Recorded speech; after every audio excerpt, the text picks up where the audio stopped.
झूलते रतन का सिर अब तक बाएं कंधे पर था, लेकिन अब वह दाएं कंधे पर लटक रहा है। ये कैसे संभव है? हेलो दोस्तों, स्वागत है आपका हमारे YouTube चैनल भूत वर्स पे। घर पहुंचकर उस छोटे लोहे के डब्बे को खोलते ही शारदा ने देखा उसमें एक कागज रखा हुआ है जिसे मोड़कर लाल धागे द्वारा बांधा गया था। देखकर ही जाना जा सकता है कि इसमें कुछ विशेष है। पुराने समय में पोथी या लिपि लिखने के लिए जिस तरह की कागज का प्रयोग किया जाता था, यह ठीक उसी तरह का कागज है। उस कागज को देखते ही समझा जा सकता था कि वह बहुत प्राचीन है। शारदा ने सावधानी से लाल धागे को खोलकर कागज को अपने सामने फैलाकर देखा, लेकिन वह उसमें कुछ लिखा शब्द समझ नहीं पाई। लिखावट और उसमें बने कुछ चिन्हों को देखकर शारदा को पता चल गया था कि इसमें बहुत ही मूल्यवान कुछ लिखा हुआ है। शारदा सही थी। उन पीले कागजों में कुछ विशेष पद्धति का उल्लेख था जो कि भारतीय तंत्र शास्त्र एवं विदेशी काले जादू से प्रेरित था। असल में यह मुखिया जगन्नाथ सिन्हा के संग्रहालय का ही कोई वस्तु है, लेकिन बाद में उन्होंने जब तंत्र मंत्र के बारे में कुछ जाना तब इस कागज में क्या लिखा है इस बारे में उन्हें पता चल चुका था, जिसके कारण उन्होंने इसे छुपाकर रखने का निर्णय लिया। लेकिन उन्होंने एक तरफ से यह भी व्यवस्था कर दी थी कि अगर कोई तंत्र मंत्र के इस अंधेरे पथ पर बढ़ना चाहता है तो वह अवश्य ही इस विशेष कागज की खोज कर लेगा, जिसके फलस्वरूप अब वह शारदा के हाथ में था। इसके कुछ दिनों बाद शारदा कंधे पर एक पोटली और उसमें वही सब रखकर रातों रात गांव से बाहर निकल पड़ी। तंत्र साधना के प्रति आकर्षण और अलौकिक शक्ति को पाने की कोशिश में शारदा देश के विभिन्न जगहों पर घूमती रही। कई बड़े बड़े साधक व साधिकाओं से मिली तथा कई विद्याओं को सीख लिया। जहां भी वह गई उसे आदर और सम्मान मिला, लेकिन उस पीले कागज की वजह से हालांकि कुछ लोगों ने उससे ये लूटने की कोशिश की, लेकिन चतुर बुद्धि और साहस की वजह से शारदा सभी परेशानियों से बाहर निकल गई। अंत में पश्चिम भारत के एक सिद्ध साधक के सानिध्य में आकर शारदा उस कागज में लिखे बातों का असल अर्थ जान सकी। कागज में कई सारे विभिन्न तंत्र साधनाओं के बारे में बताया गया है। इतने सालों से शारदा ने उन सभी साधनाओं में सिद्धि प्राप्त की है। अब केवल एक विशेष साधना बाकी है जिसे करने पर वह बहुत शक्तिशाली हो जाएगी, लेकिन इस शक्ति को पाने का पथ इतना आसान नहीं है। लेकिन शारदा पीछे हटने वाली नहीं। कई सालों तक देश के इधर उधर घूमने के बाद वह फिर अपने गांव पे लौट आई, क्योंकि इस पद्धति में लगने वाला सामान उसे यहाँ आसानी से प्राप्त हो जाएगा। इसीलिए सुनसान शमशान में बैठ धुएं के गोले के अंदर जमील माझी को खाते उस भयानक शैतान को देखकर शारदा की आंखें चमक उठी। उसके दिमाग में एक उपाय सूझा और होठ पर एक कुटिल हंसी देखने को मिली। इधर महोबा गांव में संजय के रहस्यमय मृत्यु के बाद गांव वालों में डर का माहौल है। हालांकि संजय के खराब व्यवहार की बात सभी जानते थे तथा इसके ऊपर जमींदार के लड़के दिनेश का साथ रहने के बाद वह और भी बिगड़ गया था। इसीलिए उसकी मौत से गांव वालों को कोई फर्क नहीं पड़ा, लेकिन उसके सूखे हुए रक्तहीन शरीर के दृश्य को सोचकर गांव वाले कांप उठते। संजय की मृत्यु कैसे हुई थी इस बारे में गांव वाले कुछ सोच भी नहीं पा रहे थे। यह घटना को 3 दिन हो गए। दिनेश और उसके दोस्त अपने साथी के खोने का मातम खत्म कर फिर से नशे में डूब गए। उधर जमींदार साहब की चिंता और भी बढ़ गई है। आजकल हमेशा गंभीर रहते हैं। दिनेश को घर से बाहर जाते देख कभी कभी उसे रोककर कहते हैं, बेटा दिनेश फिर कहाँ चले, आज क्या घर में नहीं रह सकते? लेकिन दिनेश अपने पिता की एक भी नहीं सुनता और किसी तरह उन्हें चिंता करने में मजबूर कर देता। शायद दिनेश और उसके दोस्तों ने संजय की मौत को साधारण मौत समझ लिया था, लेकिन जमींदार रामनाथ जानते हैं उन्हें ही लक्ष्य बनाकर विपत्ति के दिन आने वाले हैं। रात के कितने बज रहे हैं यह बताना मुश्किल है। गहरे नींद में मुकेश ने सुना कोई उसे बुला रहा है। कुछ देर आवाज आने के बाद यह अचानक उठकर बैठ गया और ध्यान से सुनने की कोशिश करने लगा। मुकेश, अबे ओ मुकेश, बाहर आ भाई, जरूरी काम है। यह बिस्तर छोड़कर उठ खड़ा हुआ। इस आवाज को वह पहचानता है। दिनेश बुला रहा है। कभी कभी वह रात के वक्त चला आता है। इससे पहले भी कई बार मुकेश के घर रात को शराब की खोज में आ चुका है। रात को उसे नशा चढ़ जाता था और बिना शराब के वह रह नहीं पाता।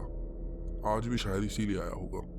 ये सोचकर मुकेश आंख रगड़ते हुए दरवाजा खोलकर बाहर आ गया। उसने देखा कि सचमुच बाहर कुछ दूरी पर दिनेश खड़ा है।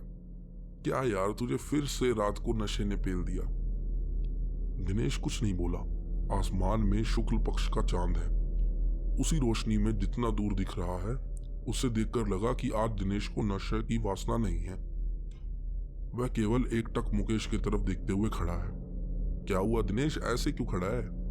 कुछ हुआ क्या?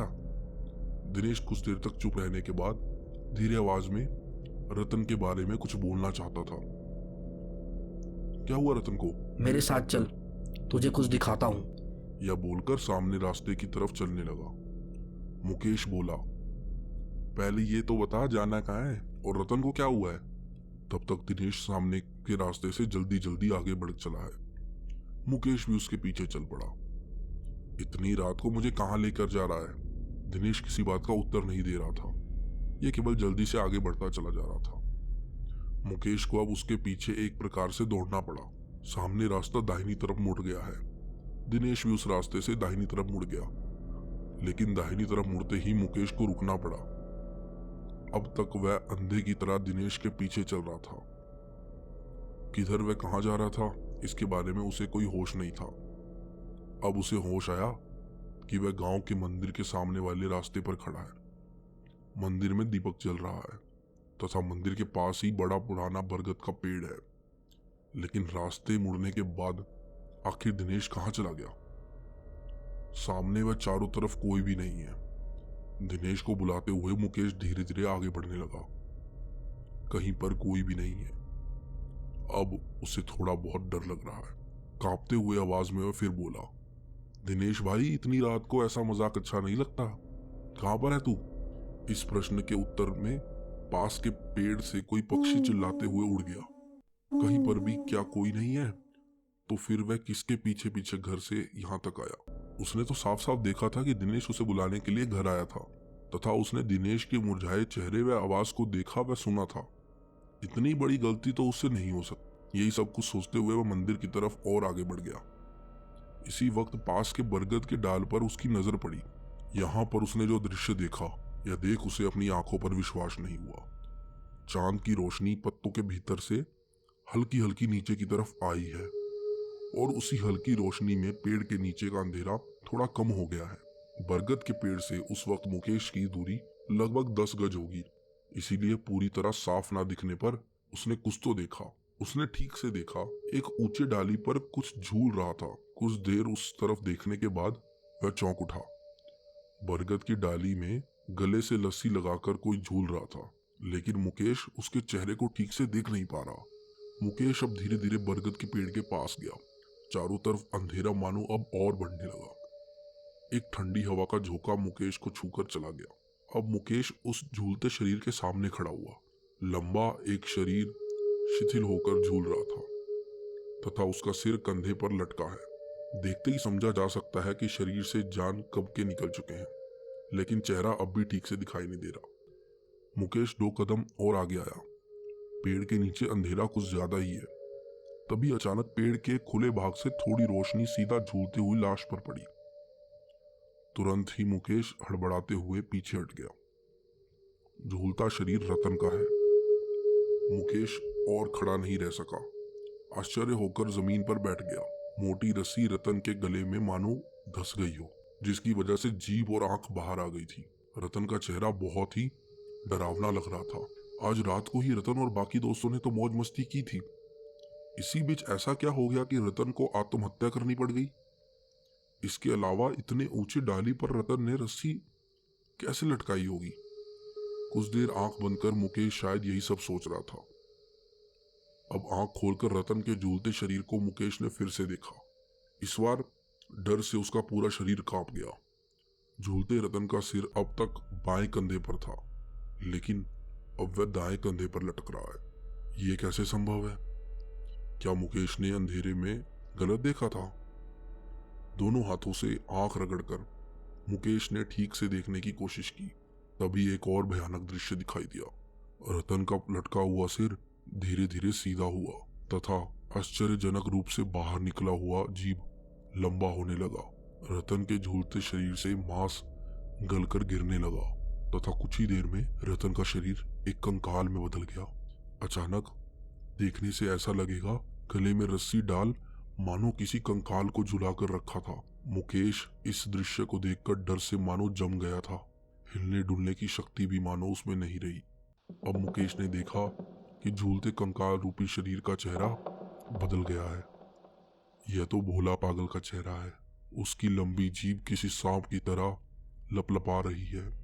चेहरे के एक ओर से मांस गलकर नीचे गिर रहा है। उसकी आंखों में बदले की आग साफ दिखाई दे रही है। अपनी आंखों के सामने रतन के शरीर को भोला पागल में बदलते देख मुकेश की धड़कन लगभग बंद होने ही वाली थी। लेकिन शरीर में जितनी भी शक्ति है उसी को इकट्ठा कर मुकेश वहां से भागने लगा। तभी उसने महसूस किया कि उसका शरीर हवा में जमीन से ऊपर उड़ रहा है। उसी अवस्था में मुकेश ने देखा कि भोला पागल का कंकाल हंसते हुए हवा में इधर उधर झूल रहा है। मुकेश छटपटाने लगा। वह चिल्लाने वाला था लेकिन उसकी आवाज गले तक ही रह गई क्योंकि किसी ने उसे अंदर ही रोक दिया है। मुकेश का शरीर हवा में भोला पागल के कंकाल रूपी शरीर के पास तक पहुंच गया। अब उसने अनुभव किया कि जिस शक्ति ने उसे हवा में उठाकर रखा था उसने अचानक से छोड़ दिया है। लेकिन फिर मुकेश का शरीर नीचे ना गिर वहीं लटक गया। तुरंत ही उसे गले में एक दबाव महसूस किया। उसकी जीभ बाहर निकलने लगी। उसी अवस्था में मुकेश ने देखा कि उसके सामने झूलते कंकाल के चेहरे पर एक हंसी है। इसी हंसी की आवाज को मुकेश ने अच्छी तरह सुन रखा है।